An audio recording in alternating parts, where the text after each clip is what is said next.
боловсрох эрхтэй төрөөс бүх нийтийн боловсролыг төлбөргүй олгоно, иргэд төрөөс тавих шаардлагад нийцсэн хувийн сургууль байгуулан ажиллаж болно гинэ. За сурч боловсрох эрхтэй дээр асуулт асууж байгаа юм. Өнөөдрийн байдлаар хүүхдүүд сурч боловсрох эрхээ бүрэн дүүрэн эдэлж чадаж байна уу? Чадахгүй. Чадахгүй байгаа. Одоо жишээлбэл яг энэ заалт маань хөгжлийн бэрхшээлтэй хүүхдүүд дээр бол тулгарч байгаа тий. Бид нар дээр маш олон одоо оюутнууд болон хүүхдүүдтэй сурч чадахгүй байгаа асуудлаар ээж аав нарын асуултууд ирдэг. Тэгээд бид нарыг уулзалтыг явж байхад бол ялангуяа тусгай одоо хэрэгцээ шаардаад тэр хэрэгцээгээ хангачээ сурдаг хүүхдүүд байна шүү дээ тий. Тэр нь бол манай боловсролын салбарын зардал дотор бол тийм одоо сайн тусгадаж хангагдаж өгдөггүй. Тэгэхээр энэ дээр жишээлбэл одоо юу гэдгийг харааны бэрхшээлтэй хүүхдэд брэйл одоо сурах бичиг байхгүй байна. За хоргоо хэрэгтэй буюу одоо нөгөө хамгийн энгийнээр нь шатнаас ихсүүлээд баясгалан гишүүн шиг тэрэгэнцэр хэрэглэж байгаа хүүхдүүдэд бол бүх сургуулийн өнөөдөр налуу замтай биш байгаа гэхмээр энэ асуудлууд бол бүр ингээд юмны цаана орчод байгаа байхгүй тий. Энийг бол бид айгүй ярьж байгаа шүү дээ. За тэгээд хүүхэд ерөнхий боловсролын сургуульд сураад Есийн шалгалт өгдөг тий.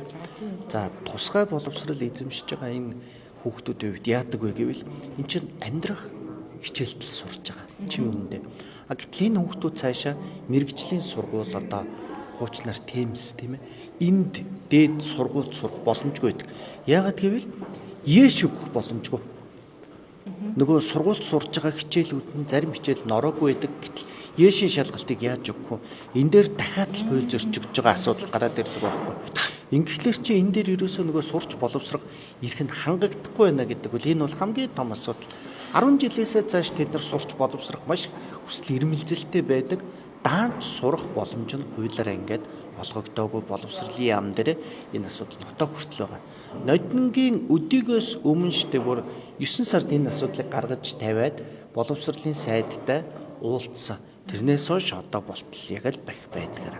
Тэнгүүд энэний үр дүгаар юу байж гэн гэхээр өндөр боловсролтой мэрэгчлэлтэй хөгжлийн бэрхшээлийн хүний тоо цөөхөн байна л гэсэн. Тэгэхээр энэ нь өөрөө эргээд улс төрийн эрх рүү очих хөгжлийн бэрхшээлийн иргэдийг төлөөлж ажиллах хүмүүс ч гэсэн цөөхөн болж байгаа гэсэн үг тий.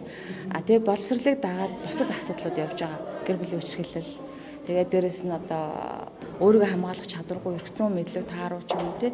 Өөрийгөө илэрхийлэх чадвар нь гэсэн сурах учраас эргээд энэ хүн ам өөрөө юу н дундын давхрах тий нөгөө одоо жигнэсээ айгүй хэцүү байдал руу орчиж байгаа хэрэг тий. Жигнэсээ эмзэг гэсэн. Тэгээд яг энэ 126 дотор нэг ямар ч эрх ашигын зөрчилгүй ямар ч юмн дээр намын ялгаа гарахгүй хоёр хүн байгаа нь бол бит хоёр байгаа. Тий. Ер нь бол тэг яг гэвэл үнэхээр л хөгжлийн бэрхшээлтэй иргэдийн асуудал дээр бол бүгдээр нь дуурах хэрэгтэй. Хоёрдугаарт гэвэл хөгжлийн бэрхшээлтэй иргэн гэдэг нь зөвхөн хөгжлийн бэрхшээлийн тухай ярьдаг хүмүүс биш ээ. Тэдний эрх ашигыг хамгаалж байгаа ч гэсэн хөгжлийн бэрхшээлтэй иргэд юу хийж чаддгийг бас бид нар үзүүлэх ёстой. Тийм шаардлагатайгаар энэ танхимд орсон. Тийм болохоор одоо яг тэрний төлөө баясгалан сарамжлуу гэж хоёлоо байнга л нэр зүг явж байгаа шиг. За баярлалаа. За.